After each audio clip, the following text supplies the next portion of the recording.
PHP. My name is Yannick, and if this is your first time at PHP Sussex, we are a Brighton-based user group dedicated to PHP and to web development in general.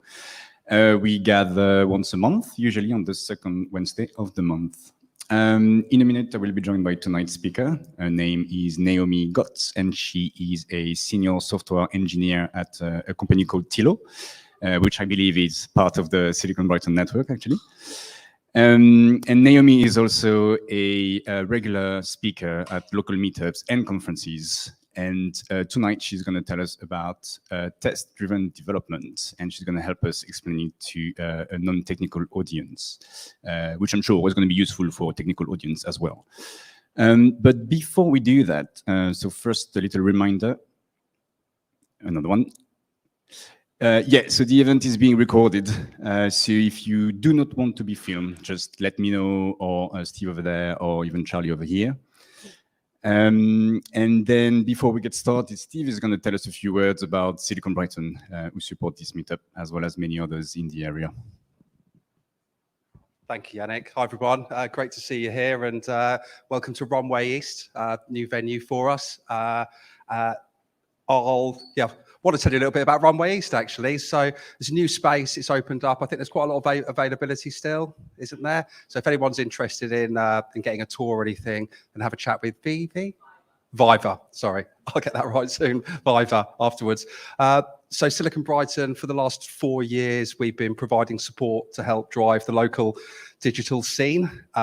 We are supported by quite a few companies, and I guess what we are is a way that companies can and individuals can give back to the tech groups here and help support their development.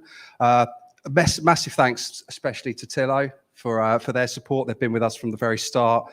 Alex, Martin, Bryony, all of them are wonderful. So I think you'll hear a bit more about them tonight, and great place to work as well. I'm sure they've got a few roles. We're always interested in anyone who might be interested in helping us further. So maybe your employer's interested in supporting what we do.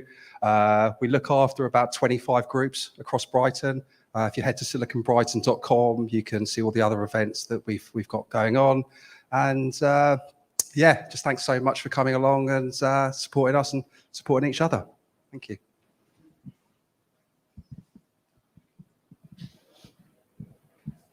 Thank you, Steve. Hey, Naomi, how are you doing? Hello, I'm good, thank you. Yeah, it's lovely to be here. Yeah, it's nice to have you here. So yeah, first of all, thank you for doing this. We really appreciate it. And then before we get started with your talk, I would like to ask you a couple of questions, actually, to kind of get to know you a little bit better. So I've been told that PHP Sussex, and it might have been Brighton PHP at the time, was like the first meetup where you gave a talk. Is that correct? That is correct, yes. Back in 2017.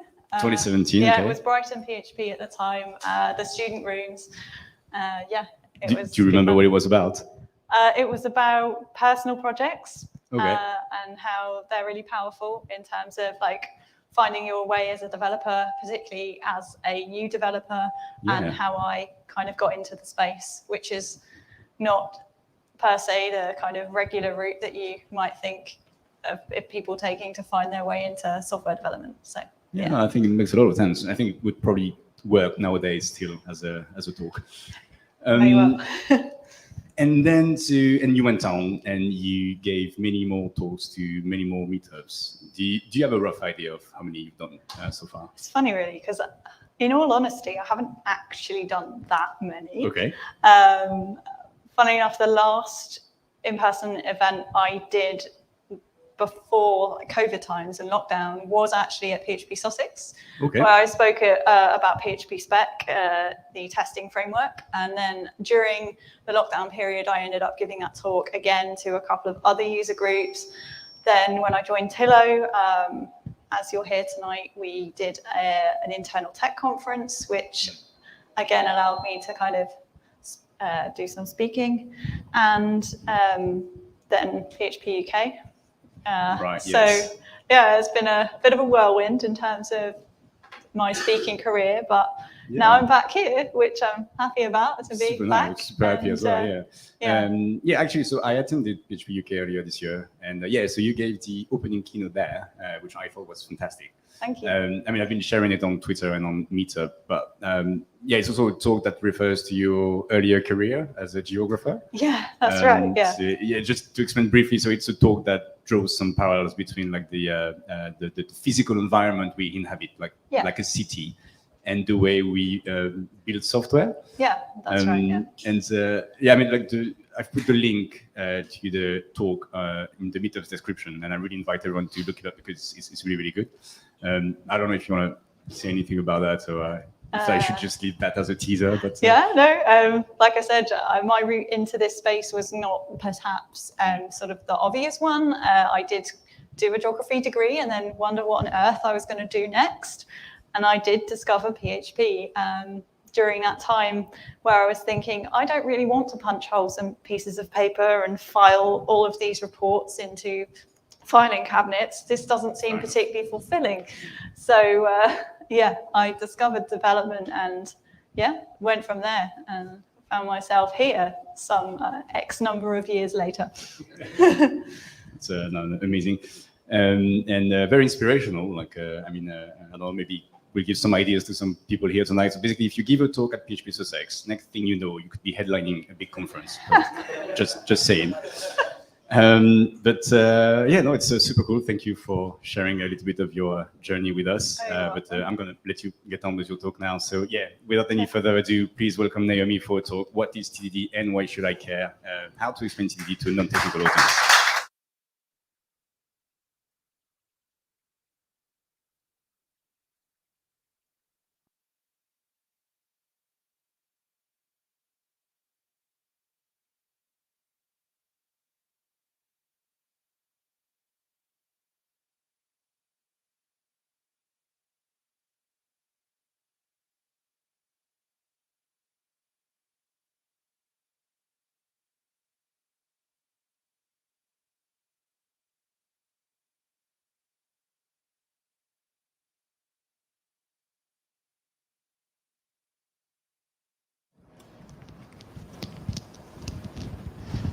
Okay, great.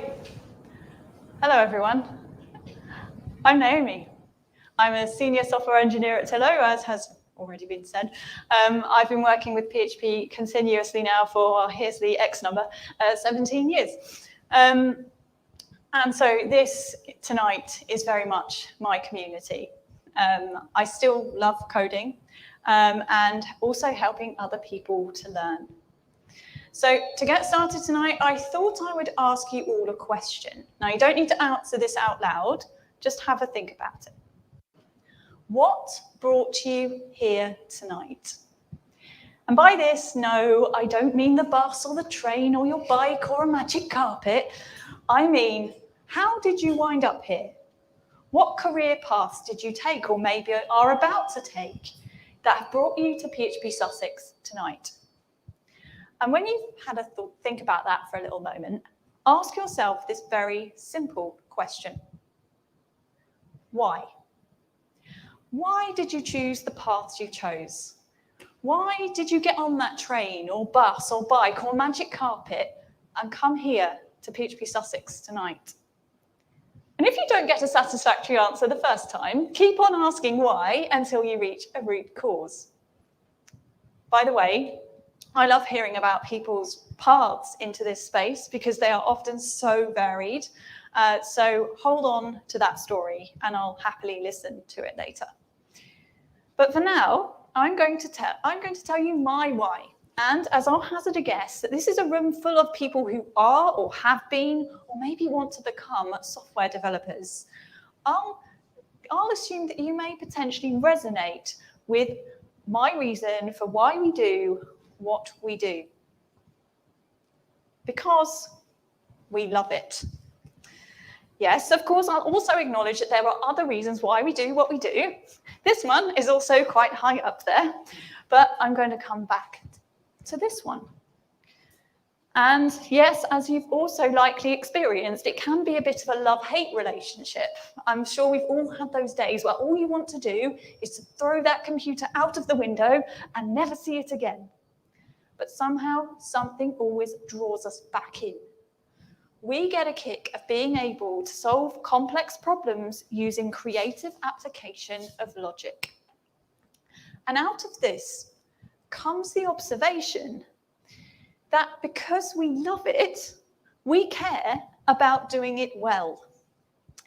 And this is evidenced all over the place, from the existence of user groups such as this one tonight, to the wide range of free online tutorials, blogs, videos, and of course, the amazing tech conferences that in our industry, unlike others where conferences are there to sell you the latest and greatest thing, in our industry, the conferences are there to primarily share knowledge and help other people to learn and improve their skills and learn about best practices. And all of this is fantastic. However, in order for these best practices to become a reality, oftentimes it will be necessary for us to explain the benefits of them in such a way that the non-technical or business world can understand. This is the business why. This is the non-technical why. The goal of any tech business is to use that tech to make a profit. So business owners will ask, how can tech help me make money, save money, or protect money? In other words, how can tech help me grow my business? And whilst a business may have many answers to these questions from a product perspective, we have lots of answers to these questions too from a technical perspective, from automation of our processes to our platform architecture and site reliability strategies.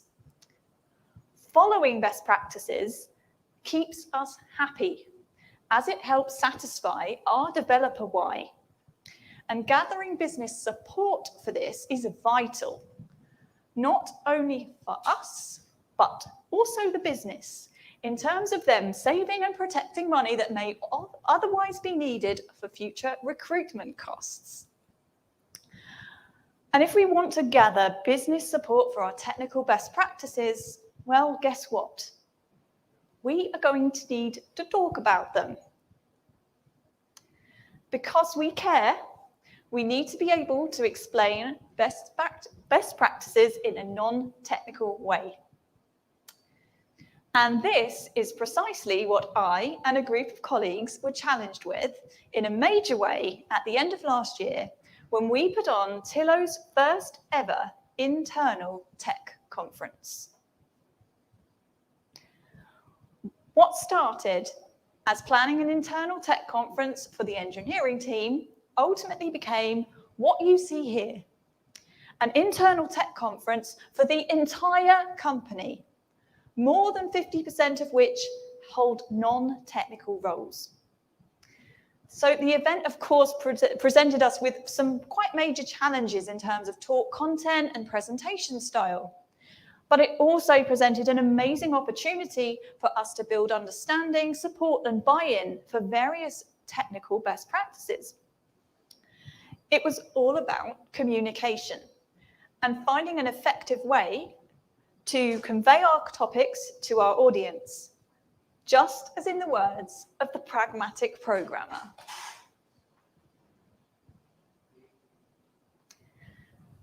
Just talking isn't enough. So tonight, I'm going to take you through my 3-step approach for presenting a technical topic to a non-technical audience, and I'm going to show how I use these steps at our Tillo Tech Conference to help explain TDD and convince everyone that test first is the future. So here we go then, how to explain TDD to a non-technical audience. Step 1 is to help your audience connect with your topic. So in order to do this, we're going to have to take ourselves back to this slide here and think about our needs and the needs and interests of our audience. We can use this as a basic starting template, but what we'll do to start off with is we'll remove this generic tech icon here. And there's the difference between Windows and a Mac there. And we'll replace this with our topic that we want to explain or talk about. So in my case, this was TDD. And now we need to start thinking about how we can answer this question from these three perspectives of making, saving, and protecting money. So if the goal of any tech business is to grow, what does a growing tech business actually look like? Well, one thing it definitely means is more of us, developers. Yes, there's usually at least one wizard amongst us. And what does more developers mean? Well, one thing it definitely means is more code. And with more code comes a couple of pretty big needs that our audience is really going to care about. So firstly, a growing tech business brings a need for confidence. As the code base and team grows, it will no longer be the case that one developer will have eyes and knowledge across the entire code base. More likely that individuals or teams will have ownership of different areas of the code base. And as a developer, it won't be long before you have to work on some code that you might not be all that familiar with. But at the end of the day, you want to be sure that when you finish your work, you haven't broken anything over there. All that still works as it always did. So you need confidence to ensure that the product remains of a high quality with as few bugs as possible. In addition to this, a growing business brings a need for continued agility. As the business faces off against its competitors, it needs to be able to continually improve and release features to the product as quickly and as efficiently as possible. We don't want that new startup stealing our customers. So as the number of features grows, potentially into the hundreds and thousands, it's no longer to be expected that, unlike back in the day when we only had 5 features and it was seen as okay to go and manually test those 5 things before we release this new 6th feature, when we've got thousands of features, this model does not work anymore. So we need an alternative. And that alternative is, of course, automated testing. So by now, we should be starting to gather some business attention. And now we can start to connect them with the concept of development flow. Because it's all about going with the flow, moving from left to right with as little friction as possible. And yes, I know what you're thinking. There's a spelling mistake in her slide. Does she know? How did that spelling mistake manage to make it here? How lazy is Naomi? Did she just throw this together at the last minute? Does she even care about this presentation? Should I be cautious of anything else she puts together? Hasn't she ever heard of a spell checker? Well, actually, I am using a spell checker for my slides right now. Yep, right now, my slides are being used in production and you are all my spell checkers. And your end user experience is being affected and causing you to question my abilities to put together a quality presentation and questioning whether you should trust anything else that I do.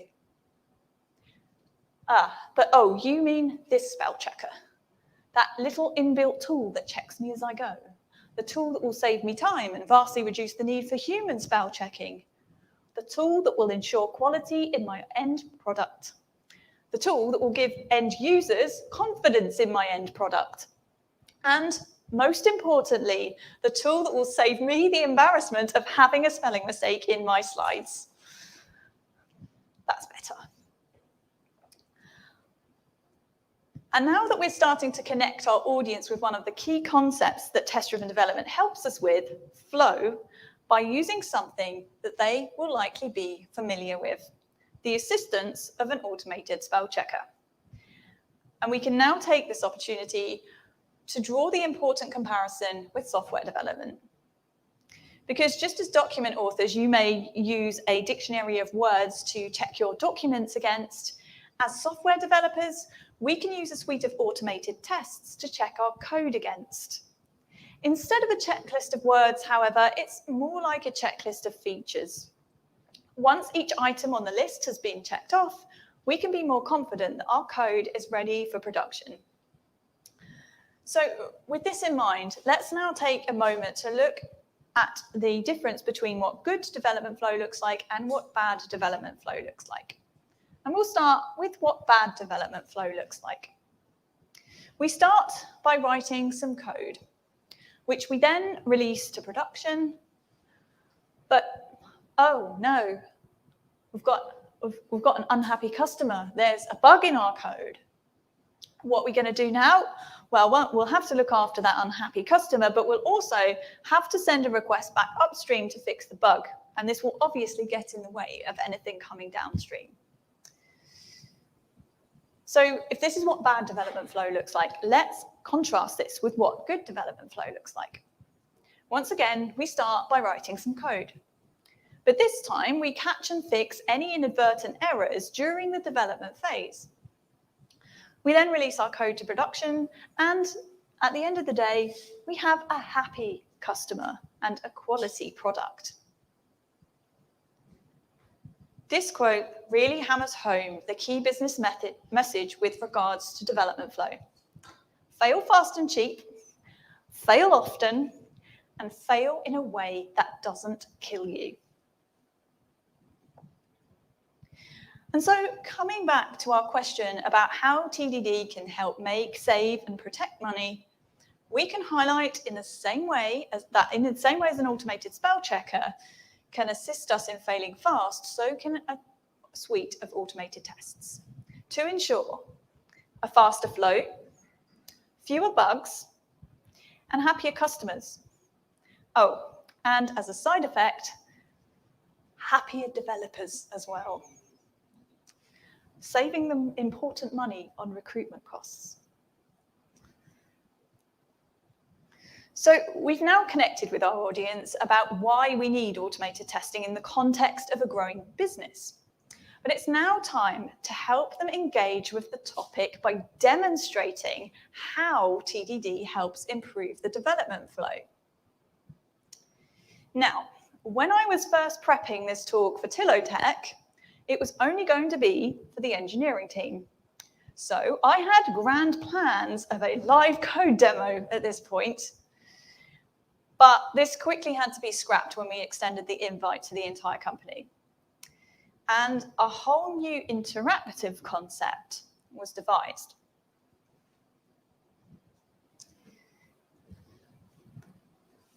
There are lots of quotes out there on the effectiveness of interactive techniques, but I particularly like this one. In my experience, the deeper learning and retention thing is definitely true.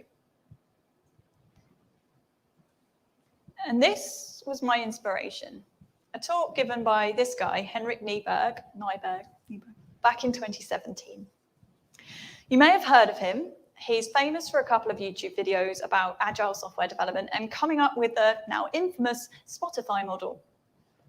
Anyway, in this particular talk, he got a bunch of volunteers up on the stage to demonstrate the importance of work in progress limits with some Duplo bricks. It's pretty cool stuff. Check it out if you get a chance. And I've also always really liked this Confucius quote. I hear and I forget, I see and I remember, I do and I understand. So, at this point, let's stop talking about it and just get on and do it. So it's now time to demonstrate how TDD helps improve the development flow. And to do this, I'm going to need the help of some very willing, don't worry, pre-selected volunteers. So please give a warm welcome to my Tillo colleagues sitting at the front here who are going to help me demonstrate this. Right. So if you guys stay where you are for the moment, maybe clear this table. So you want to stand up. So do you want to switch with Alberto? So I'm going to start by introducing, this is Jaden. Yeah, Jaden's going to be first. We do have a camera there, I think. So if you all go the other side of those three tables, that's the best thing. Okay. No. Right. Right. Third choice. Fourth. So this is Jaden, and he is going to be a developer. Next, I'm going to introduce Joe. He is also going to be a developer. Next, I'm going to introduce Cal.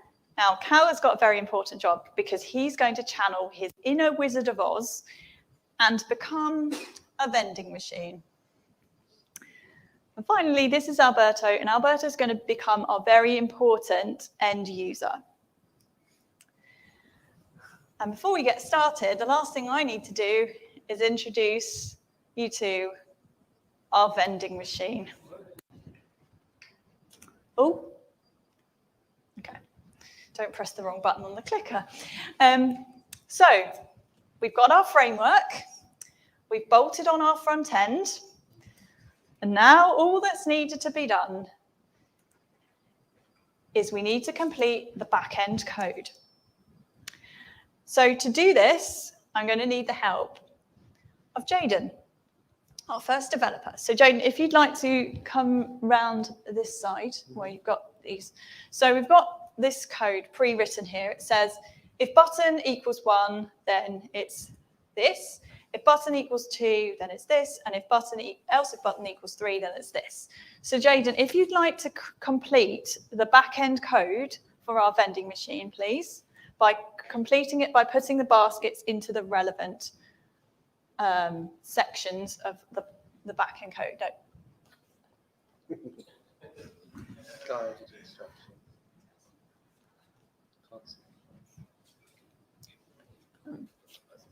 Yeah. I'm a developer.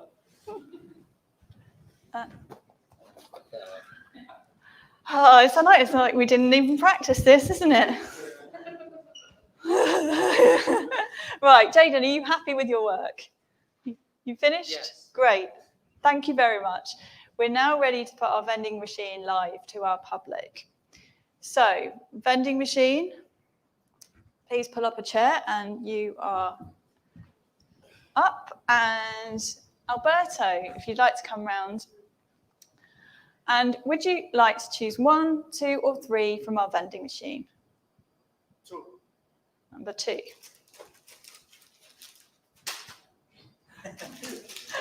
Alberto, did you get the crisp you wanted? Yes. Are you happy? Yeah. Excellent. Thank you very much. Please take a seat. Great. So now it's been necessary to carry out some maintenance work on our vending machine. And to do this, we're going to need the help of Joe, engineer 2. So Joe, you've been dispatched to carry out some maintenance work on our vending machine. So if you'd like to come round. To do your work, the first thing you're going to need to do is take out all the baskets from the vending machine, very carefully.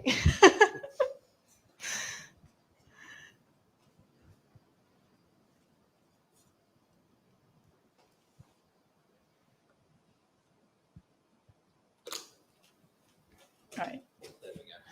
Okay, great. Now let's pretend you've done your maintenance work, whatever you're doing. You've given the vending machine a little bit of an upgrade or something.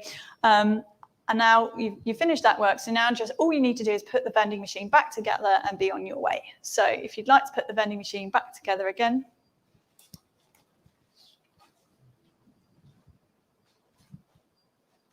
Down, no, down.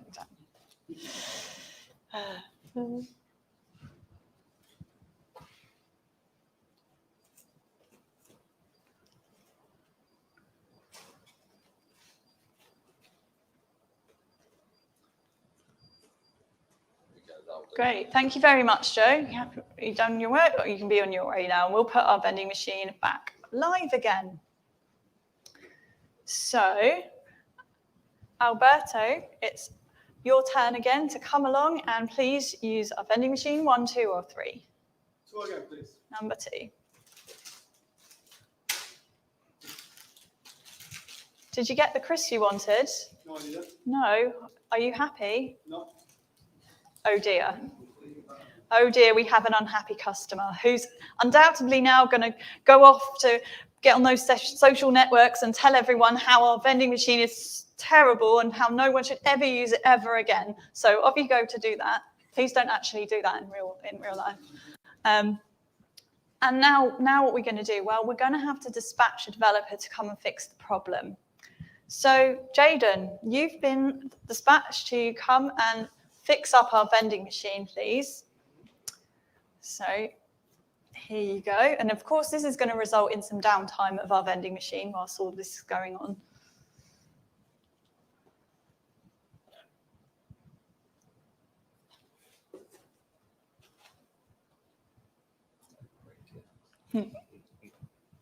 It's very much a prototype, this vending machine.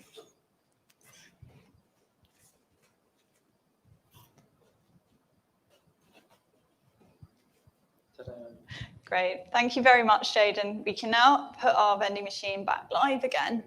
And Alberto, we've convinced you to please come back and use our vending machine again. So once again, number 1, 2, or 3. Number 1, please. Number 1. Did you get the crisp you wanted? Yes, I did. Are you happier? Yes, I am. Okay, great. Thank you very much. Please take a seat. So while I'm doing this, would you mind just taking the baskets out of the vending machine and resetting them here? Thank you. So I just want to cover off what we've just seen there. So I'm going to talk about it in terms of involvement stages. Firstly, we had developer 1 come out and complete the original build of the vending machine. We've coloured this green because they did everything right. We launched our vending machine. It was working correctly. Next, we had developer 2 come out and do their maintenance work. Now, this is where our story started to go a bit wrong. When developer 2 finished their work, there was a bug in the vending machine, so we've coloured it red. Next, a service desk representative had to get involved and dispatch a developer to fix the bug and also look after the unhappy customer. Now, nothing that they did was wrong, but if there hadn't have been a bug in the vending machine, their involvement would never have been needed. So we've coloured this red. Finally, we had our developer come out and fix the vending machine. Now, again, nothing they did was wrong. They were doing what they'd been asked to do. But again, if there hadn't have been a bug, their involvement would not have been needed. And only then can we ask, what's next? So this is a true picture of bad development flow. But thankfully, there is a future where this doesn't need to be a thing. And that is a future with automated tests. So what we're now going to do is we're going to rerun that story, but this time we're going to work with tests. And to do this, I'm going to need the help of all of you. Now, when you came in tonight, someone may well have given you one piece of green and one piece of red paper. The green's got the word pass on it, the red's got the word fail on it. And what this is going to enable you to do is to become our very important test runner. So you're going to be playing a part in this as we progress our story. And don't worry, I'm not going to throw you in at the deep end. We're going to have a little bit of a practice first, okay? So I'm going to put a statement up on the screen.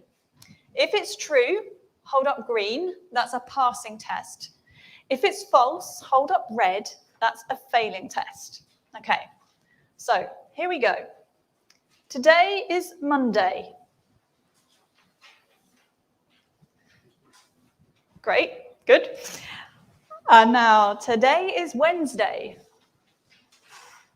Amazing. We all know what day of the week it is. Thank you very much. So great. You're now all warmed up as our test runner. You will play a part as we proceed. So let's get back to our story. So Jaden, if you'd like to join me round here. We're going to build the vending machine again, but this time we're going to work with tests. So before we do anything, we're going to write our first test. Test runner, don't react yet. There will be a command that needs to be run to activate you. So, Jaden, you've written the first test, which is it dispenses ready salted crisps when button 1 is pressed. So, before you do anything else, what you need to do is you need to activate our test runner. And to do this, you need to say, run the tests. Don't do it yet. You say run the test. I will read the test. Once I've read the test, you react with your paper. Okay? Let's see how this goes. Ready? Run the test. It dispenses ready salted crisps when button 1 is pressed. Fantastic. We have a failing test, which is actually what we wanted. So now, Jaden, what I want you to do is write just enough code such that this test will pass. And once you've done that, you can kick the test runner off again by saying run the test. Run the test. It dispenses ready salted crisps when button 1 is pressed. We do now have some crisps in here for button 1. So this should be, at this point, a passing test. Good work. Right, next one. It dispenses, oh, sorry, you need to run the test. It dispenses salt and vinegar crisps when button 2 is pressed. Right, another failing test, Jaden. So do just enough work to make it pass and then kick off the test runner again. Run the test. It dispenses salt and vinegar crisps when button 2 is pressed. Hey, passing test. And finally, Run the test. it dispenses cheese and onion crisps when button 3 is pressed. A failing test, make it pass, Jaden. Run the test. It dispenses cheese and onion crisps when button 3 is pressed. Excellent. So now we've completed the work on the vending machine, but before your job is done, I want to do one last thing, which is to run the entire test suite just to make sure we haven't inadvertently broken anything along the way. So when you're ready, say run the tests. Run all the tests. It dispenses ready salted crisps when button 1 is pressed. Hey, it dispenses salt and vinegar crisps when button 2 is pressed. Hey, and it dispenses cheese and onion crisps when button 3 is pressed. Well done, Jaden. We have a fully passing test suite. You've completed your work, so you can now be done for the day, and we'll put our vending machine live. Thank you very much. Alberto, time to use the vending machine. You see, Alberto got the best job here, right? 1, 2, or 3? Number 2, please. Let's see. Did you get the crisp you wanted? Yes, I did. Are you happy? I am happy. Excellent, thank you. See, so now we get to the point in our story where it all went horribly wrong last time. We're now going to play it out exactly as it did before, as it happened before. So Joe, you've been dispatched to complete some maintenance work on our vending machine. So please come round. And of course, just like before, it's going to require the removal of the baskets from the vending machine.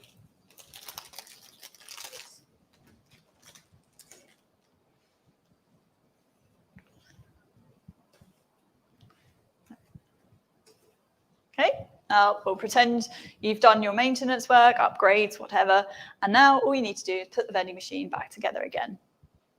Okay.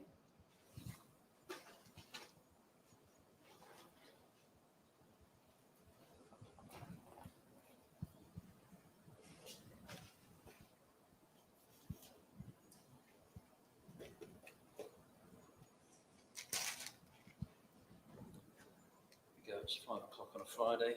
Right. And for our audience's benefit, I'm just going to turn this round so you can see what's going on with button 1, 2, and 3.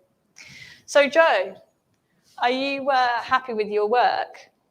Yeah, my project manager's put me under pressure. Apparently he's under some pressures or something. Right, well, before you finish, what we've actually got now is we've got this automated test suite that we need you to run before you finish for the day. So you can activate it by saying, run the tests. Run the tests. It dispenses ready salted crisps when button 1 is pressed. It dispenses salt and vinegar crisps when button 2 is pressed. And it dispenses cheese and onion crisps when button 3 is pressed. Oh dear, Joe, I don't think your day's over just yet. We have a failing test suite. So in order to fix this, you're going to need to fix up this vending machine, and you can use the test as documentation to help you do that. So away you go. Dispenses ready salted crisps when button 1 is pressed.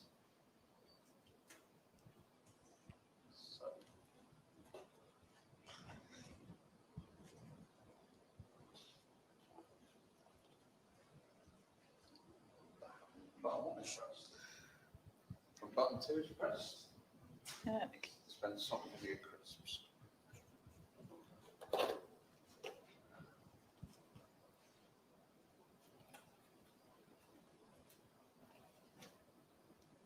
Right, and it needs to dispense cheese and onion crisps when button 3 is pressed.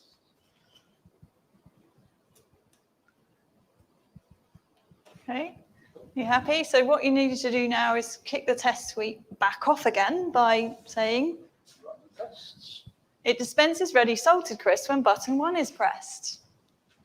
Hey. It dispenses salt and vinegar crisps when button 2 is pressed. And it dispenses cheese and onion crisps when button 3 is pressed. Well done, Joe. You've got a passing test suite. You can now finish for the day, and we can put our vending machine back live again. Thank you very much.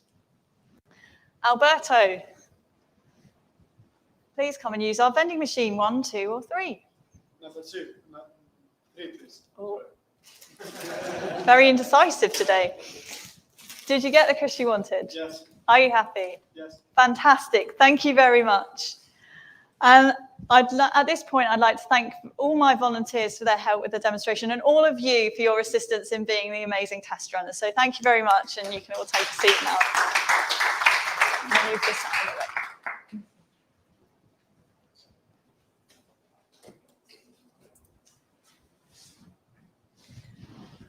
So we've now engaged our audience, and it's time to help underline their understanding. And now finally, we can get to our main goal, which is to have them be able to answer the question, what is test-driven development and why should I care?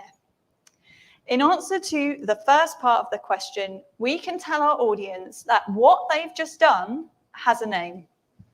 And that name is test-driven development, or what we will often refer to as TDD. The main premise of test-driven development is, as its name suggests, that you let the tests drive the development of your code. This can be explained by what's known as the test-driven development cycle. You start by writing a failing test. Now, this is very important because it proves the functionality that we want to build does not yet exist. We then write just enough code to make that test pass. And now we can be sure that what wasn't working before now does work. We've introduced the functionality that we want. And the final step is the refactor stage. Now, we didn't really touch very much on that in the demonstration, but this is where you can tidy up your code or make some architectural changes. And at the end of the day, your test should still pass.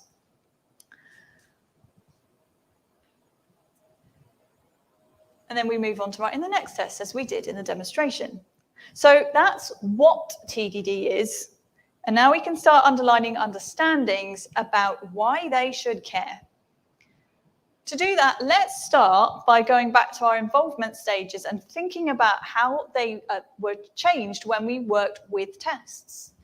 Once again, developer 1 completed their work successfully, and the vending machine was launched and it was working, so we color that green.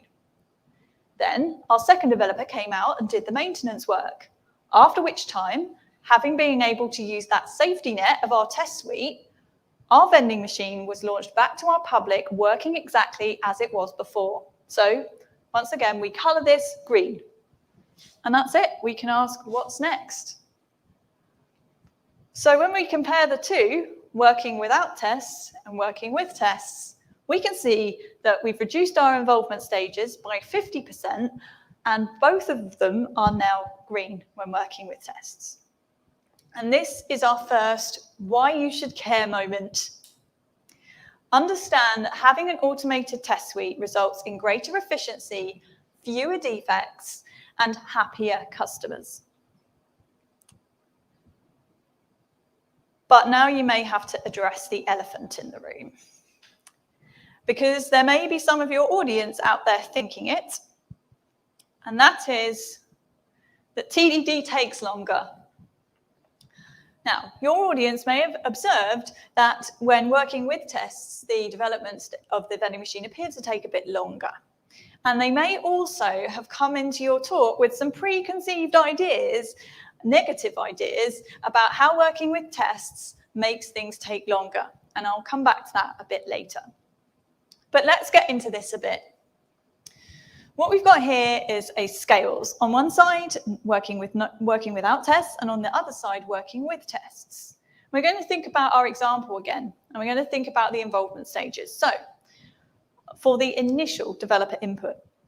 So on the no test side, let's say when developer 1 was building the initial vending machine without tests, it took them 1 unit of time. And let's say, and by the way, before I put this up, this is just for example purposes. This is not me saying this is exactly what happens every single time when you work with tests. It's not. But let's say over there, it took 1.5 units of time when working with tests to complete the build of the vending machine. Then we had developer 2 do their maintenance work. Now over here with no tests, let's say it took them 0.8 units of time. And over there when we were working with tests and they had to fix up the vending machine after they had inadvertently broken all the tests, let's say it took them 1.1 units of time. So for our initial developer input, what's that looking like? Our with test side is outweighing our no test side, 2.6 to 1.8. But of course we know that this is not the end of the story. When we continue it and think about subsequent input, when we weren't working with tests, there was a bug in the vending machine. A service desk representative had to become involved, so let's add 0.8 for them. And then, of course, the developer had to be dispatched to fix the bug in the vending machine, let's say another 0.8 units of time. And of course, we ended up with an unhappy customer, whereas over there, we still have a happy customer. What has that done to our scales? Now, the no test side massively outweighs the with test side, 3.4 to 2.6, but I'd argue that it's probably heavier over here because you've got an unhappy customer to deal with. So here comes our second why you should care moment. Understand that having an automated test suite is an investment that pays off down the line. It's that old adage that you get what you pay for. And hopefully now our audience are really starting to buy into the value of test-driven development and hopefully be starting to want us to make sure that we are doing this all of the time. And it's at this point that we need to remind them that as a developer, you don't just get up one morning and start doing TDD. It is a skill that needs to be learned. This is very true.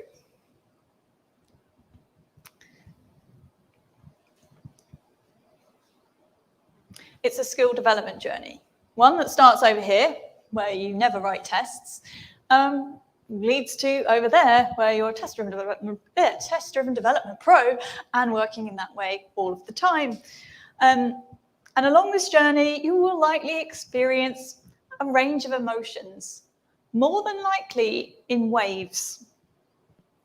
And at our Tillo Tech conference, when I got to this slide, I made a point of speaking to the developers in the room, and I'm going to do the same here because I'm assuming that, you know, we've got an audience of developers. So if you are someone who today maybe identifies as being somewhere down here on this scale, make it a personal goal over the next 2 to 3 months to take a step that way on the scale.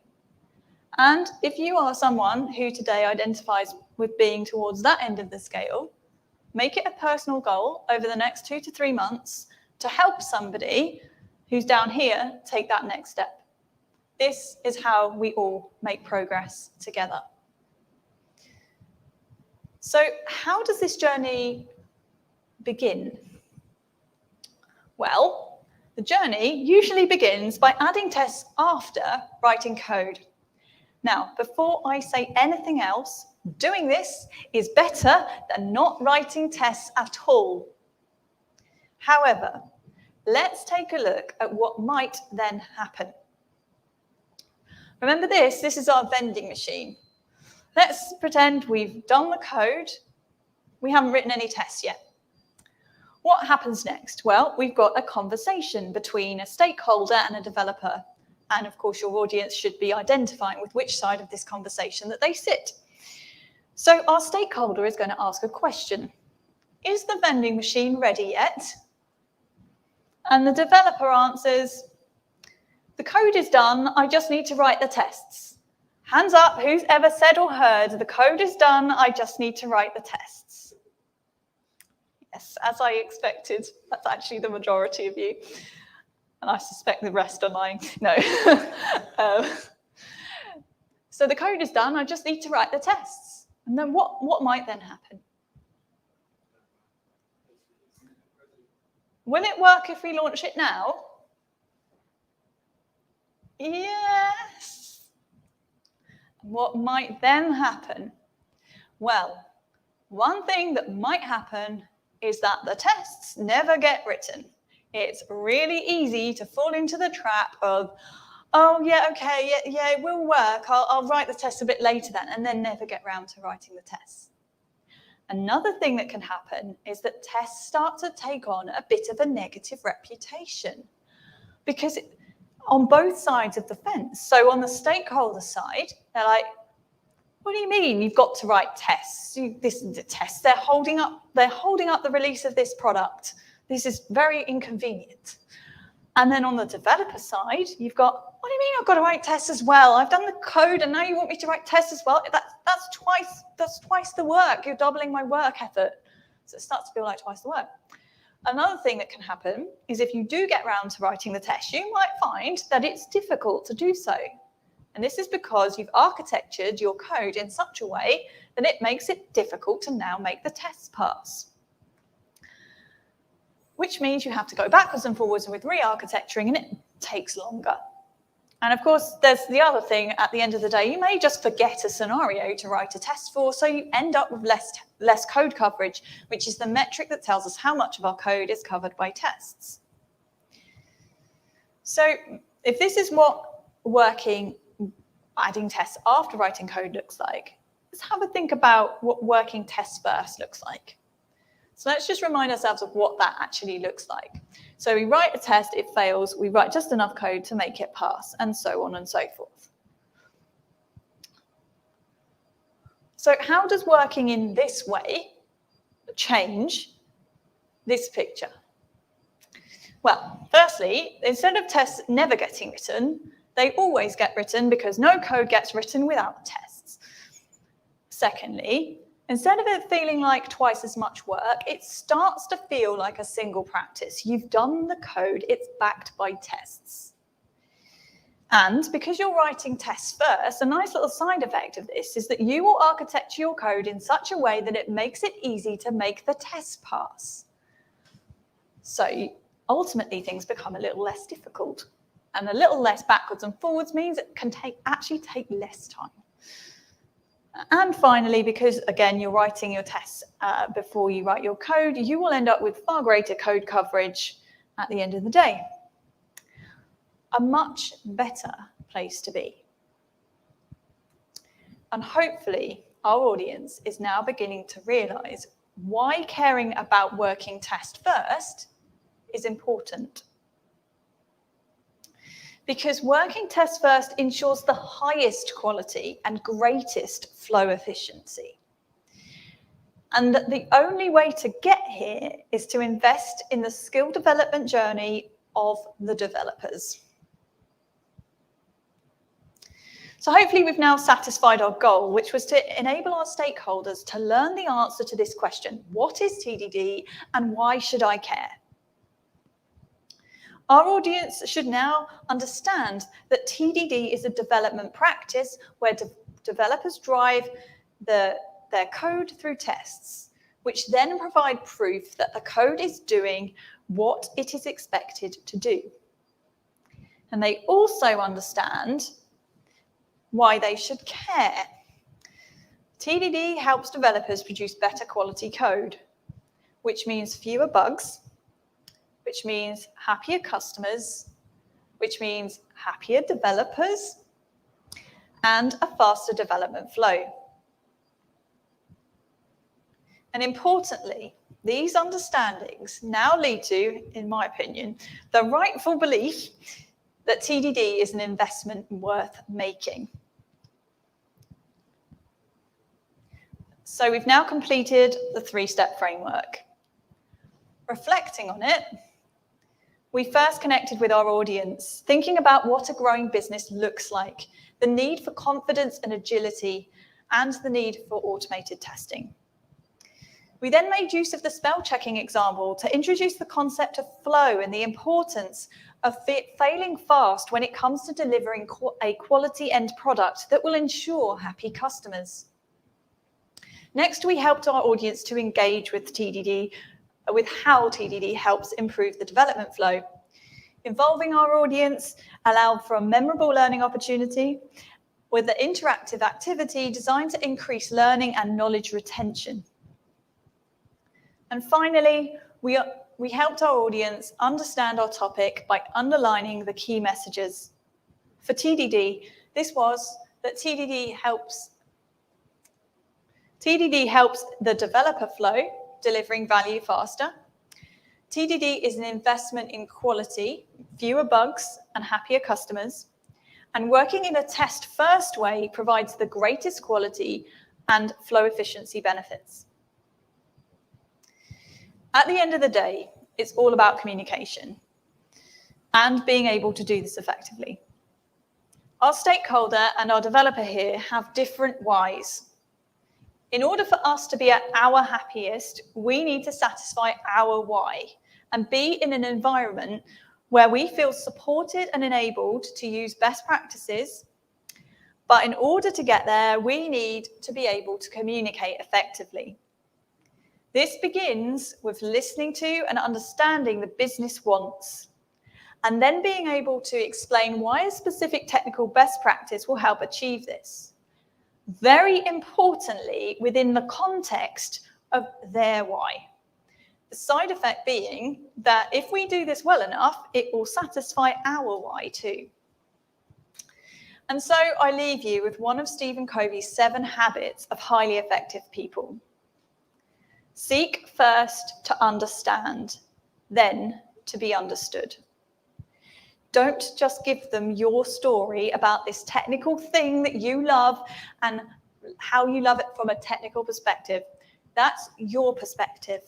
Take the time to understand their perspective, to identify their needs and interests, and then explain in their terms how what you love will help solve their problems and ultimately benefit everybody. Thank you.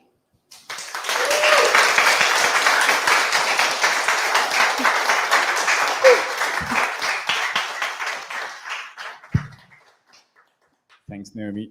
Super interesting stuff. By way of first question, maybe, will you provide building instructions for the vending machine so people can build one at home? I should probably write some sort of blog post on it, shouldn't I? Yeah. How to build a vending machine. Yes. I can imagine like developers building one at home and bringing it to the head of business's office tomorrow or something. Yeah, I went to PHP Sussex last night and they taught me how to build a vending machine.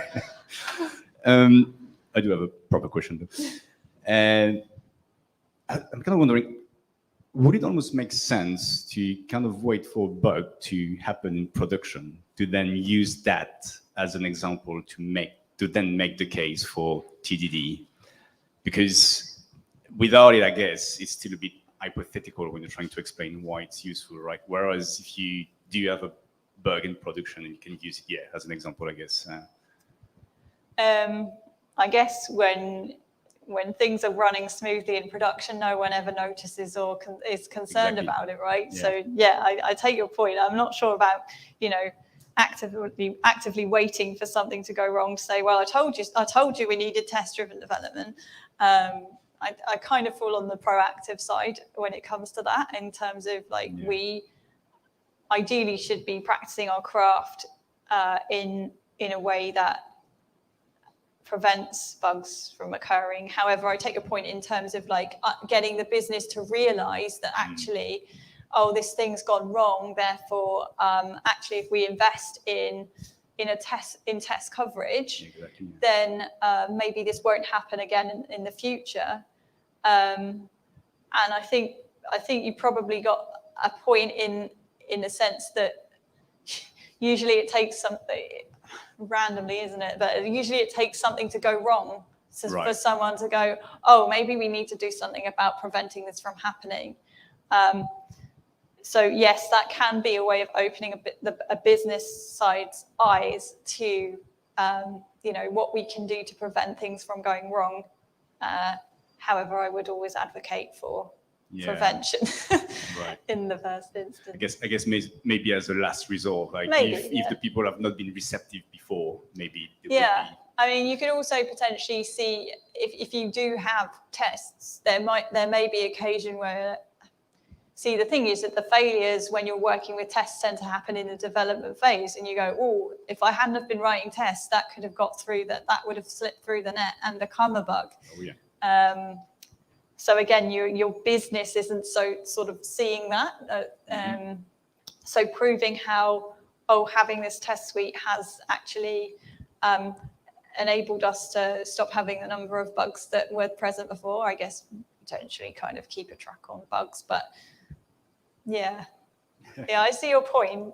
I'm not saying to, introducing bugs on purpose and make the case for it, but no, obviously. No, I understand that. No.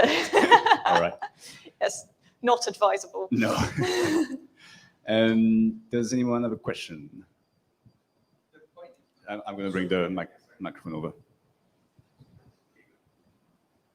I appreciate where you're coming from with that, but the point is if it's on the business side, the business shouldn't be afraid of red, because red is the point of the system, but you're trying to do the smallest possible change. Then you could either revert it or you can fix it. It's the time to get it to green again that you want. So that's the thing to measure. So if it goes red, if something fails in production, it's not that it failed in production, it's the time to get it good again. And that's what you should be, measured on. Sure. So therefore, if it's down and that's unpredictable, therefore it's not managed. Or if it's long, therefore it's not managed. Yep. But if it's quick, then it doesn't matter. And half the time and there is a justification to say, you should be doing much of it, not necessarily TDD, but testing things. And it should be happening in live, because if you're only doing it with fake data and pretend data and things, you are getting a level of ambiguity. It's not real situations. Not to say that it can be fine in development, but there is also a case for having some stuff you can only test live, because you will only get certain events happening live. It's too hard to fake everything. So you're measuring how quick can you get it corrected, and that you're only doing a small change. I like the thought about, how quickly can you resolve this? That's really important. And I guess also, aside from this, sort of one of the benefits of working in very small increments and knowing exactly what you've pushed out, to know where to go and find and fix whatever has gone wrong. That's the point we see a lot with customers or new people to things is both, don't be afraid of red, be afraid it stays in red. And also with sprints, don't be afraid that we missed a ticket off the end of the sprint, because if we haven't waited 6 months to find that we've missed stuff, we've waited 2 weeks and we can roll it back in again. And certain people are scared of, we missed one thing, or one thing was wrong, because that's what they're conditioned to. And we should be conditioned to recovery, not to failure. Because it's that the team can self-organize to recover, not to leave failure just sitting around and ignore it. I guess in some ways it also does depend on for certain things, depends what industry you're working in and like how critical something not working is. But at the yeah, exactly, keeping it on the small. Yep. Any other question or observation? For the people online, by the way, you can also ask questions using the chat box. Anybody? Yes?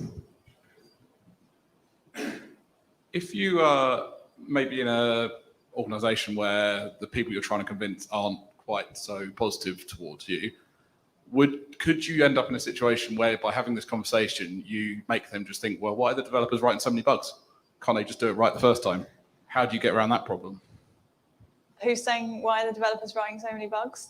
Well, the business stakeholders that you're trying to convince that TDD is worthwhile and the extra time is worthwhile, they might just turn around and say to you, oh, well, why, just why write it right the first time. Yeah, okay.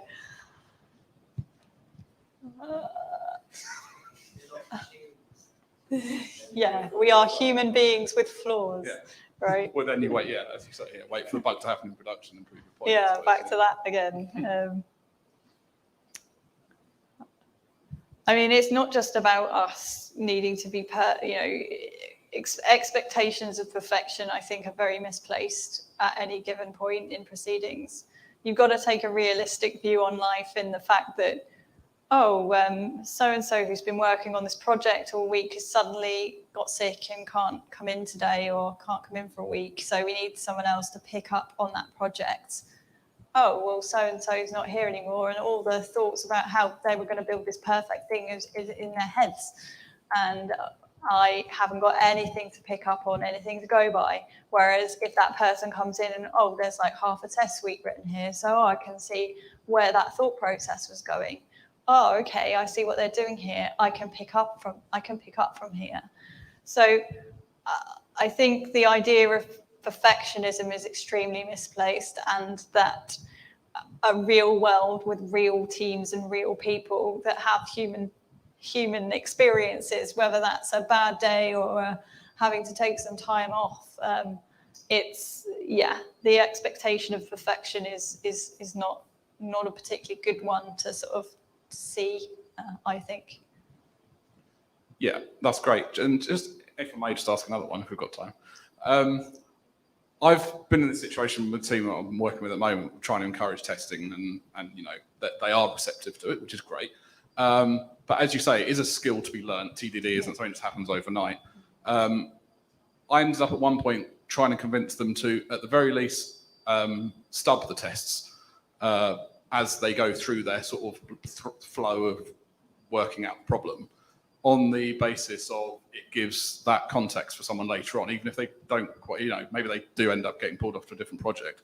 But if they've at least stubbed out the empty tests and shown what they are thinking that it should do, it gives some context to other developers. Do you think that's a good idea or not? I think it's a good exercise in terms of trying to get someone to think about what they would want to prove at the steps of the development process. I think from what I've just heard you say, Elise, that where it might become an issue is if that's all they ever are. Because like incomplete tests or just empty tests are ultimately giving you no value. Unless, like you say, you're using them as sort of an exercise in the thought process. But I would still sort of err to the fact that, okay, well, it's great that you're thinking like this. We now need to actually put some stuff into these tests. Another way of kind of introducing it, I always find, is find something relatively small. So like, we've got, even if you're working on a legacy project, which I know, the majority of people will be like, well, we can't do TDD because we've got this whole existing legacy system and we're not working on amazing greenfield projects every single day. No, but you are working on modifications to said legacy system. You are needing to change things around. And whether it's writing like this new tiny little function that's going to do one small part of the process, you can TDD that and try to build that mindset on well, we know that we need to build this function. We're going to give it this, and it's going to need to give us back that. Build up. That is, in my opinion and view, a way in for getting started with thinking in that way. You start with no function, you write a test what you expect it to do, and then you can build it from there. Yeah, I would caution ending up with like wide ranges of stubbed, I would write this test, but I haven't actually written this test. Aside from I think it's probably useful to encourage that thought process. Thank you. Anybody else? Online either? No? Okay, well, I think we can stop here then. Please, let's get another round of applause for Naomi.